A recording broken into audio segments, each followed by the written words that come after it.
Halo teman-teman semua, selamat datang di channel Teman Kita Software. Jadi di channel ini kita akan banyak membahas informasi-informasi terbaru seputar dunia teknologi, khususnya di dunia programming. Nah, jadi sedikit perkenalan, kami adalah sebuah perusahaan software house yang menyediakan jasa pembuatan software. Jadi apabila teman-teman berminat untuk membuat atau mengembangkan software untuk usaha teman-teman, silakan hubungi kami di media sosial kami yang akan saya cantumkan di kolom deskripsi atau seperti yang bisa teman-teman lihat di layar. Apabila teman-teman ingin menghubungi kami melalui DM, silakan DM ke akun tempat kita software. Sedangkan untuk di kanal Facebook, silakan hubungi di tempat kita spasi software. Tanpa berlama-lama lagi, kita akan langsung menuju ke pembahasannya. Nah, di sini kita akan membahas sebuah bahasa pemrograman scripting atau scripting language yang pada tujuan awal dibuatnya digunakan untuk membuat tampilan website menjadi lebih interaktif dan dinamis. Dan pada akhirnya pada saat ini bahasa pemrograman ini juga bisa digunakan untuk mengembangkan aplikasi Android dan juga desktop. Selain itu, bahasa pemrograman ini menurut survei Stack Overflow adalah bahasa pemrograman yang paling banyak digunakan di tahun 2022. Nah, seperti yang teman-teman juga sudah lihat di judul videonya, di sini kita akan membahas bahasa pemrograman JavaScript. Untuk pembahasan materi JavaScript ini, saya akan buatkan playlistnya yang akan saya pecah nanti menjadi beberapa part. Nah, untuk part pertama ini, di sini saya akan hanya menjelaskan tentang sejarah dari bahasa pemrograman ini, lalu definisinya, poin-poin penting dari bahasa pemrograman JavaScript, lalu pengimplementasiannya. Nah, jadi di sini pertama-tama kita akan membahas sejarah JavaScript. Jadi, bahasa pemrograman JavaScript pertama kali dibuat oleh seorang programmer bernama Brendan Eich pada tahun 1995 di sebuah perusahaan komunikasi bernama Netscape Communication. Nah, jadi ceritanya, pada saat itu Netscape Communication memiliki sebuah aplikasi web browser pertama yang mengusung web browser berbasis graphical user interface yang diberi nama Netscape Navigator. Tetapi, web browser ini memiliki kekurangan karena pada saat itu web browser ini hanya bisa menampilkan halaman yang statis tanpa ada pergerakan atau interaksi yang dinamis. Nah, karena hal tersebut, akhirnya Netscape Communication bekerja sama dengan Sun Microsystems selaku pengembang dan pembuat bahasa pemrograman Java, di mana mereka ingin agar bahasa pemrograman Java ini bisa ditanamkan di web browser mereka.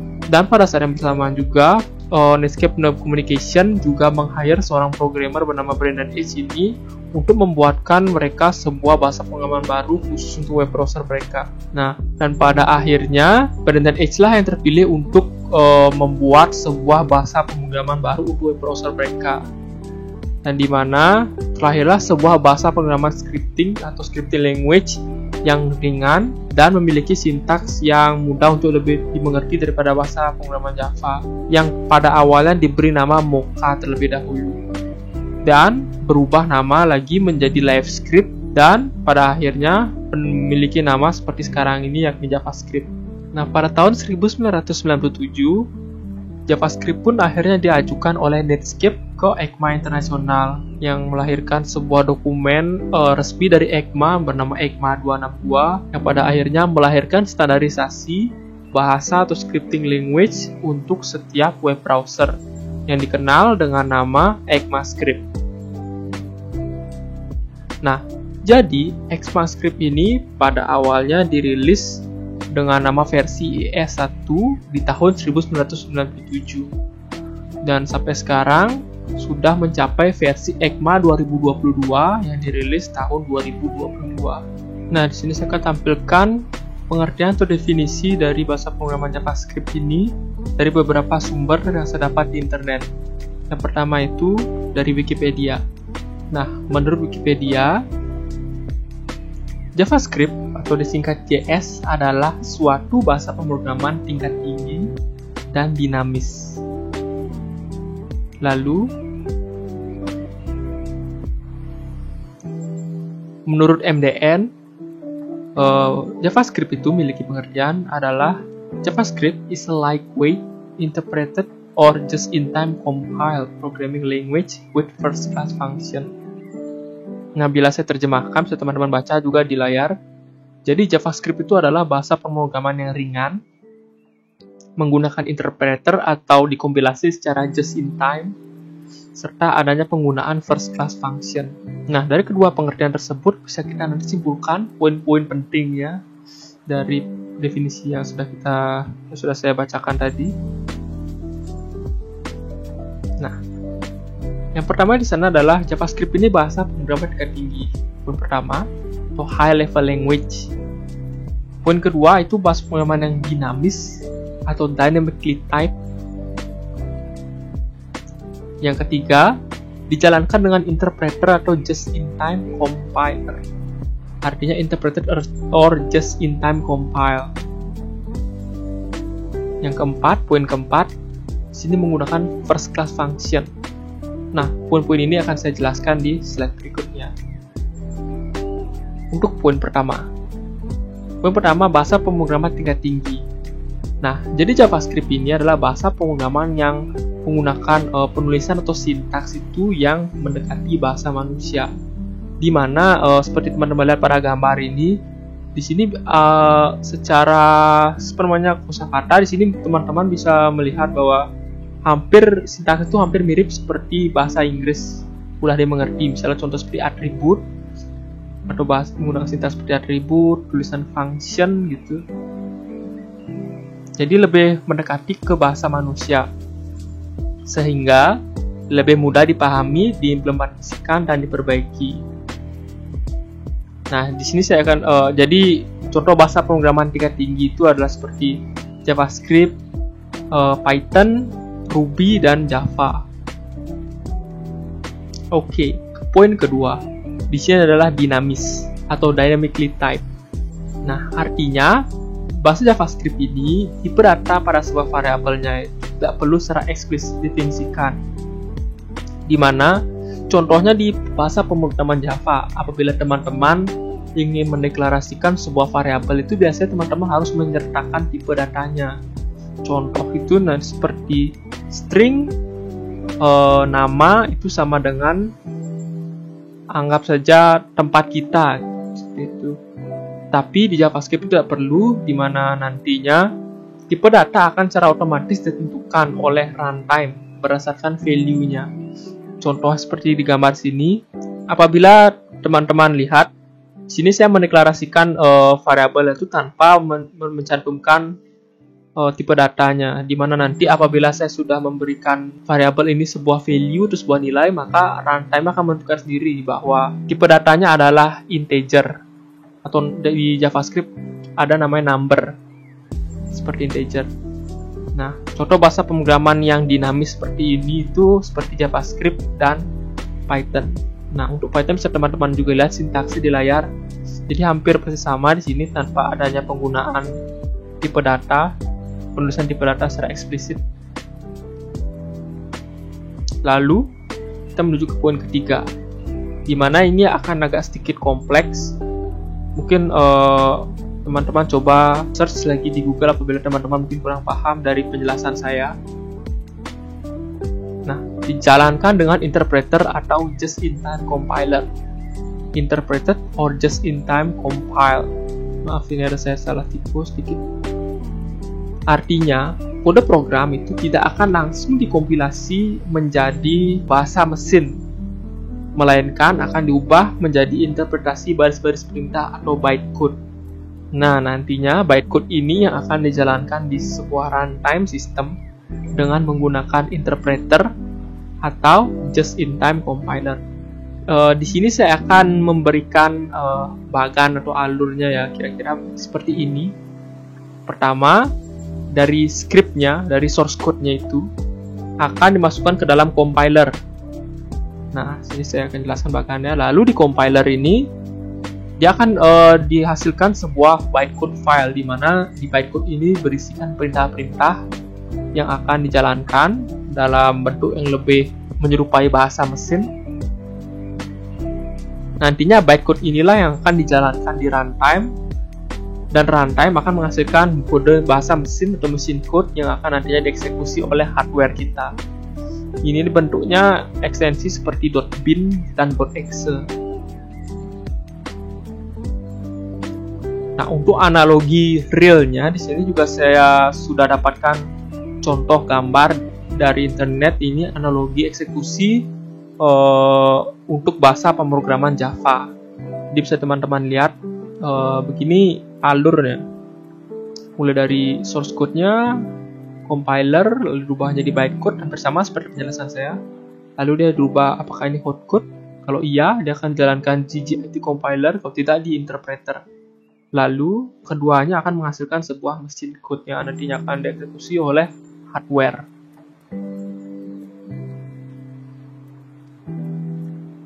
Nah, first class function.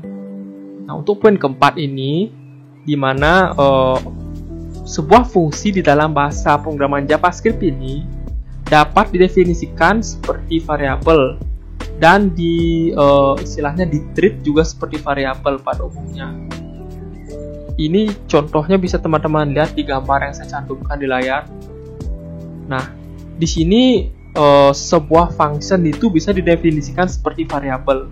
Seperti yang bisa teman-teman lihat di sini, saya membuat sebuah fungsi bernama kuadrat. Penulisannya hampir seperti pendeklarasian sebuah variabel. Seperti teman-teman lihat contoh sebelumnya tadi di sini. Nah, di sini tulisannya hampir mirip seperti pendeklarasian sebuah variabel. Lalu, yang kedua, artinya fungsi itu dapat dijadikan sebagai argumen di dalam sebuah function. Artinya sebuah function itu bisa dijadikan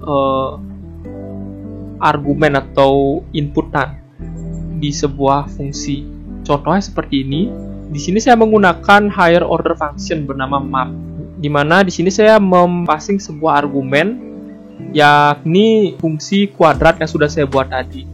Lalu daftar nilai ini akan diproses, di mana dia akan menghasilkan sebuah array dari hasil kuadrat dari setiap data di dalam array tersebut. Lalu yang ketiga, sebuah function itu dapat dijadikan sebagai nilai kembali sebuah fungsi. Nah, inilah magic dari JavaScript, di mana bila teman-teman memanggil sebuah function, maka function tersebut dapat mengembalikan sebuah function lagi. Jadi pada saat teman-teman memanggil output ini, output ini merupakan sebuah fungsi. Jadi bisa teman-teman panggil fungsinya. Jadi bukan mengembalikan sebuah nilai, tapi fungsi yang bisa kita eksekusi lagi sekali.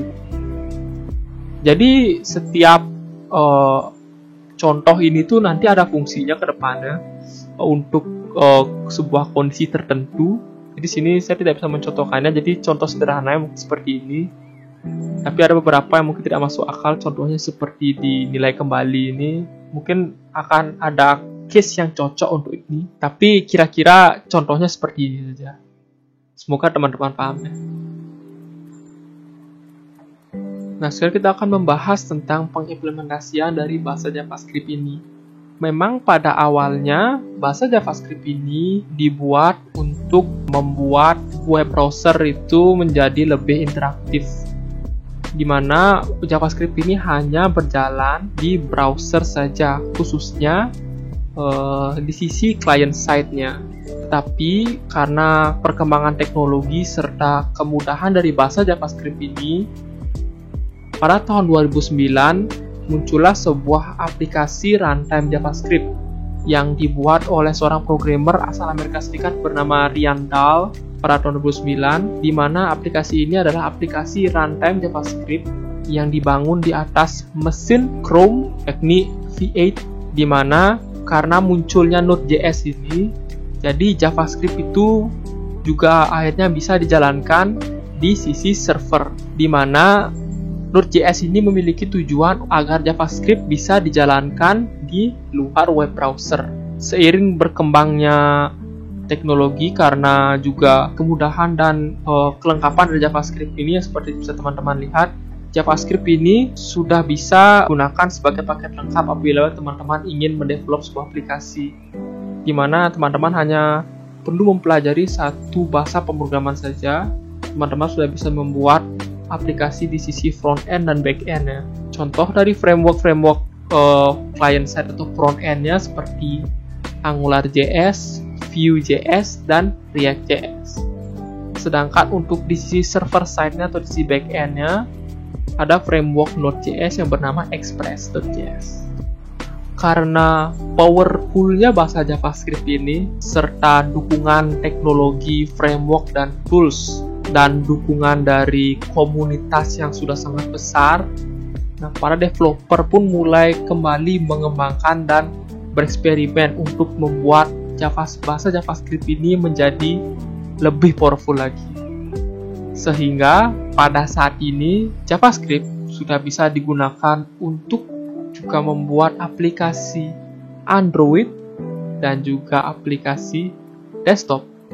Itu ada berkat dukungan teknologi framework yang dibuat oleh berbagai macam developer di dunia. Contohnya untuk pengembangan di sisi Android-nya ada React Native dan Ionic. Dan untuk pengembangan di desktop ini ada Electron. Oke, sekian untuk penjelasan saya. Saya mohon maaf apabila saya berkata yang mungkin kurang enak di hati teman-teman atau berkata yang salah. Saya mohon maaf, dan apabila teman-teman kurang memahami penjelasan saya mohon permaklumannya karena di sini saya juga baru belajar untuk membuat video ini. Jadi saya mohon dukungan teman-teman untuk selalu terus mensupport channel saya dengan cara like video ini serta subscribe channel kami di Tempat Kita Software, karena dengan cara tersebut artinya teman-teman telah mendukung kami untuk terus memberikan informasi terbaru seputar dunia programming, dan nantinya kami akan lebih semangat untuk menyajikan informasi-informasi terbaru lagi kepada teman-teman. Sekian untuk video kali ini, dan nanti akan lanjutkan ke part 2-nya. Di sini kita akan membahas lebih lanjut mengenai JavaScript ini. Oke, terima kasih sudah menonton. Goodbye.